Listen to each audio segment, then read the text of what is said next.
baro Ingiriiska mar kasta iyo meel kasta oo aad caalamka ka joogto. Maantana mawduuceenu aad ayuu u xiiso badan yahay, wuxuuna ku saabsan yahay job interview, wareysiga shaqada. Job waa shaqo, inta ama interview labadaba waa lagu dhawaaqaa, waa wareysi.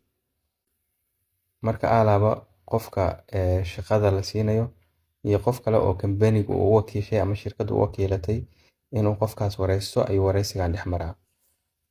Marka qofkii shirkadda ka socda wuxuu yiri tell me ii sheeg about yourself, naftaada wax iiga sheeg.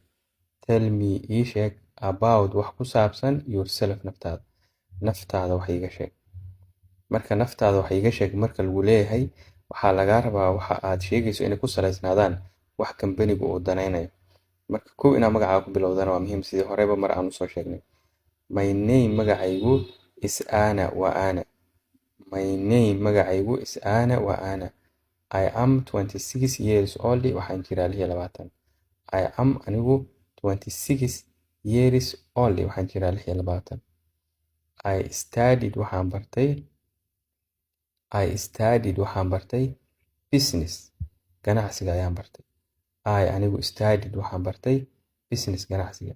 In college ayaan ka bartay ama maxad. And I anigu like waxaan jeclahay working with, la shaqaynta people, dadka. Su'aal kale ku soo xijiyay wuxuu yiri inta badan su'aalahan waa su'aalo dhab ah oo la isweydiiyo. Waxa uu yiri why do you want, sababtee u doonaysaa this job, shaqadan. Wuxuu yiri why, sababtee do you adigu want aad u doonaysaa this job, shaqadan. Waxa ay tiri I want waxaan rabaa this job, shaqadan. Waxay tiri I want waan rabaa this job, shaqadan because maxaa yeelay I like waxaan jeclahay this company, shirkadan. And I want waxaan doonayaa to grow inaan kordhiyo my skills, xirfadahayga.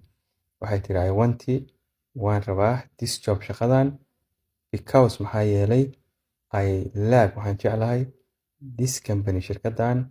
And I want waxaan doonayaa to grow inaan kordhiyo my skills, xirfadahayga. Su'aashii saddexaad ayuu weydiiyey, wuxuu yiri what are your strengths, waa maxay waxyaabaha aad ku xooggan tahay. Waxyaabaha aad ku xooggan tahay oo lagugu qaadan kara maxay yihiin. Maxay your strengths, waxyaabaha aad ku xooggan tahay, waxyaabaha aad ku fiican tahay. Waxay tiri I am waxaan ahay hard working, hawlkar.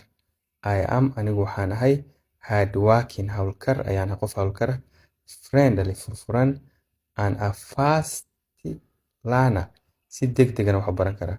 And a fast learner, si degdegan wax u baran kara. Waxaan ahay qof hawlkar ah, furfuran, si degdegan wax u baran kara.